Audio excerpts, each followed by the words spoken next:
হরে কৃষ্ণ। ভগবানের এক ভক্ত ছিলেন হরপাল।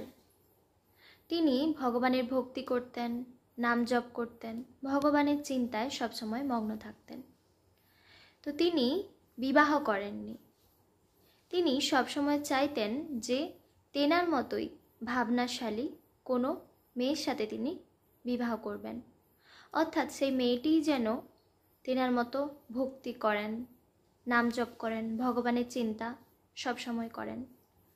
তো তার জন্য তিনি বিবাহ করেননি।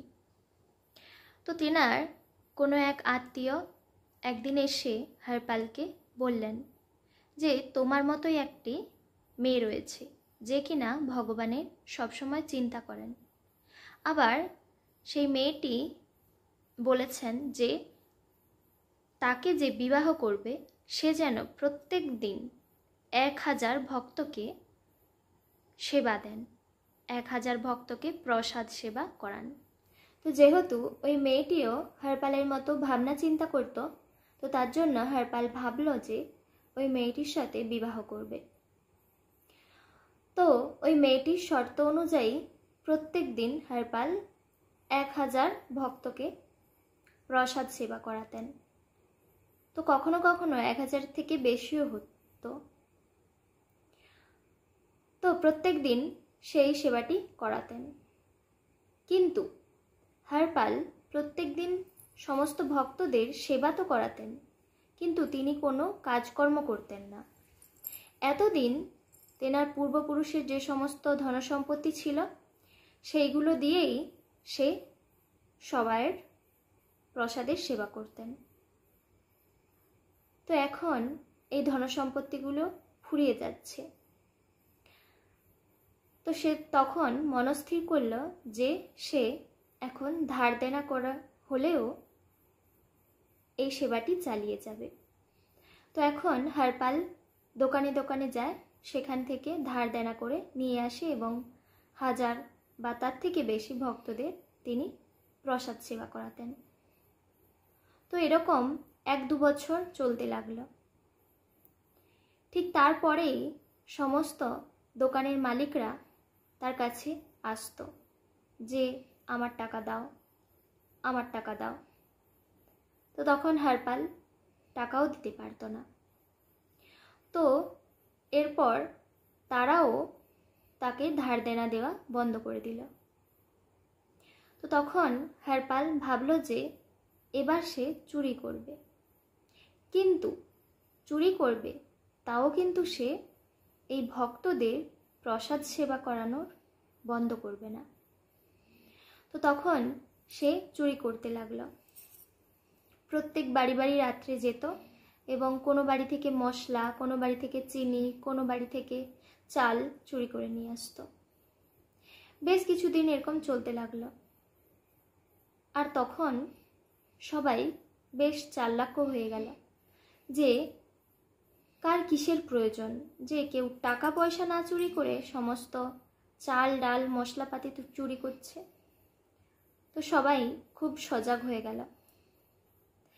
এর ফলে হরপাল আর চুরি করতেও যেতে পারছে না। তো এবার হরপাল মনে করল যে সে সেই সমস্ত ব্যক্তিদের বাড়ি যাবে যারা কিনা ভগবানের কখনো নাম স্মরণ করেনি, ভগবানের গুণকীর্তন করেনি। তো সেই সমস্ত ব্যক্তির বাড়ি গিয়ে সে এখন কিছু কিছু সোনাদানা চুরি করেছে। তো এরকম বেশ কিছুদিন চলতে লাগলো। তারপর তারাও পাহারাদার বসিয়ে দিল। এবার হরপাল কি করবে ভেবে উঠতে পারছে না। তো তখন ওইদিকে ভগবান গোলক বৃন্দাবনে তিনি দেখছেন আর ভাবছেন যে আমার জন্য হরপাল চুরি করতেও প্রস্তুত হয়েছে, আমাকে তো নিশ্চয়ই একবার যেতেই হবে, হরপালের সাক্ষাৎ করতেই হবে।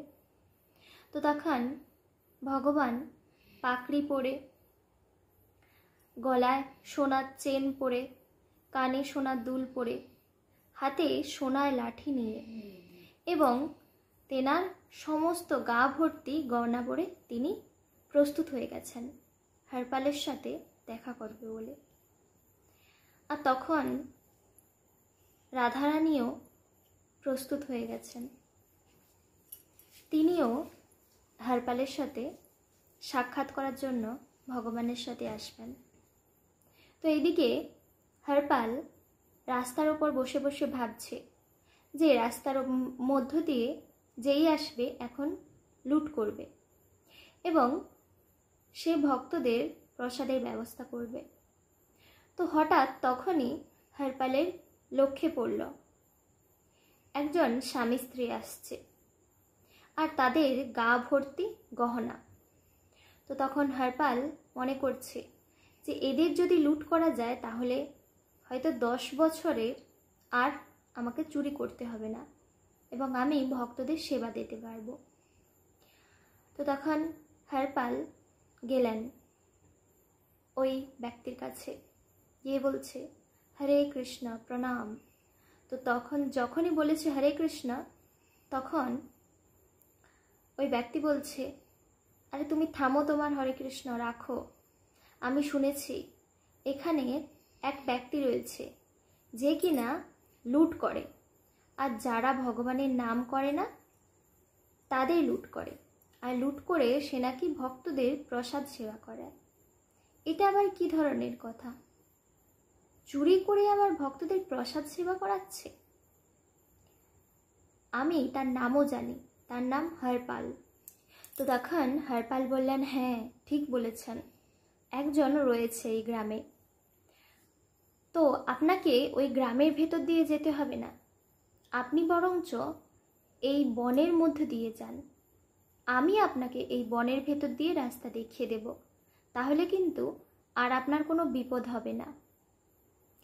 কিন্তু আমি একটি কাজে এসেছিলাম, আমাদের বাড়িতে কোনো আত্মীয় এসেছে, তাকে আমাকে কিছু সেবা দিতে হবে, আর আমি সেগুলো কিনবো বলেই এসেছিলাম। তবে আমার কাছে কোনো টাকা নেই, আপনি যদি কিছু টাকা দেন তাহলে কিন্তু আমি সেই টাকাগুলো নিয়ে বাড়িতে গিয়ে জিনিস দিয়ে আসবো, আর তারপর আপনাকে এই বনের রাস্তা দেখিয়ে দেব। তো তখন ভগবান হরপালকে টাকা দিলেন আর বললেন ঠিক আছে তুমি তাহলে তাড়াতাড়ি এসো। তো হরপাল এবার সে সমস্ত জিনিস নিয়ে তার স্ত্রীকে দিয়ে বলছেন যে তুমি ভক্তদের সেবা করাও, আর কোনো ভক্ত যদি আমার কথা চিন্তা করে তাহলে বলবে আমি তাদের 10 বছরের জন্য প্রসাদ কিভাবে পাওয়াবো তার ব্যবস্থা করতে গেছি। তো এই বলে হরপাল আবার ফিরে এলেন।